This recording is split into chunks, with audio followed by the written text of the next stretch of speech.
Okay, in this video I'm going to show you how I make bone broth that I store in a container like that, and I have a little bit of it every morning for breakfast. So what I usually use is these big beef marrow soup bones. They are about $5.50 or $6 per kilo usually. I usually use about 2 to 4 of those, and then one of these. I think it says bone-in shank stewing beef. I use an instant pot.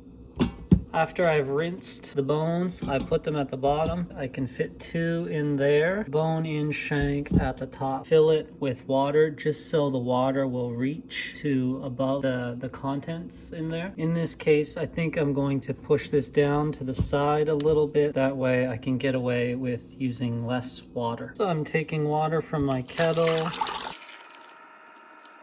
Close enough. Here are the usual ingredients that I add.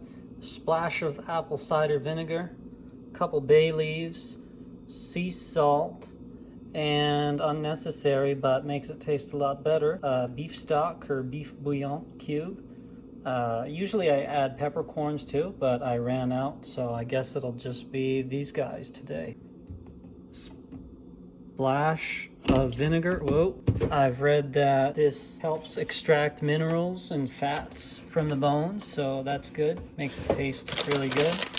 I usually add about 2, 3, 4, 5 bay leaves. It's up to you. And a generous amount of salt, maybe 2 tablespoons, 1 or 2 tablespoons. It's up to you. And the beef stock cube.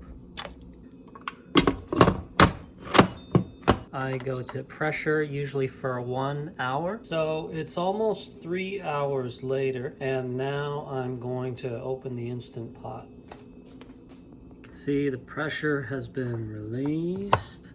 I'll open it up.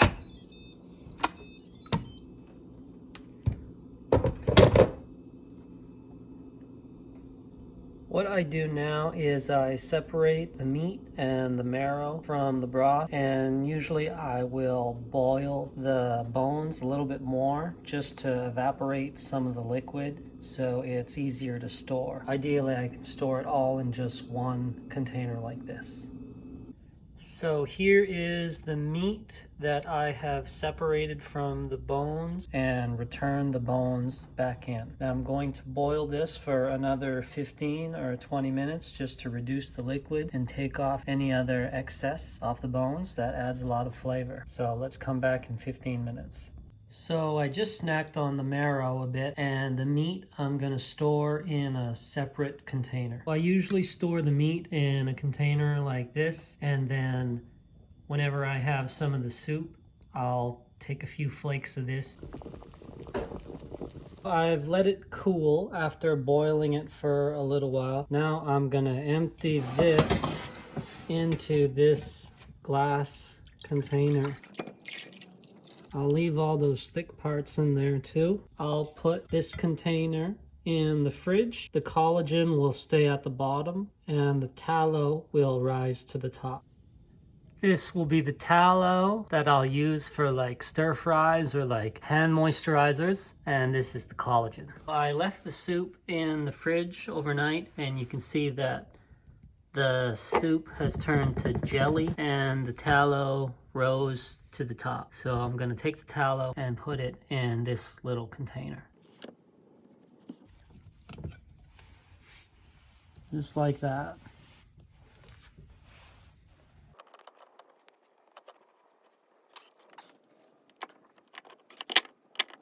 Okay, we're gonna need another container. So we've run out of containers. This is the only one we have.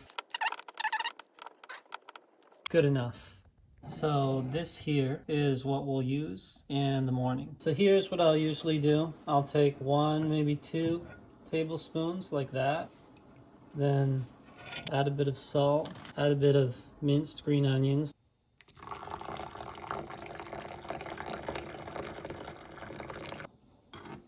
Then that's a nice side dish to go alongside breakfast.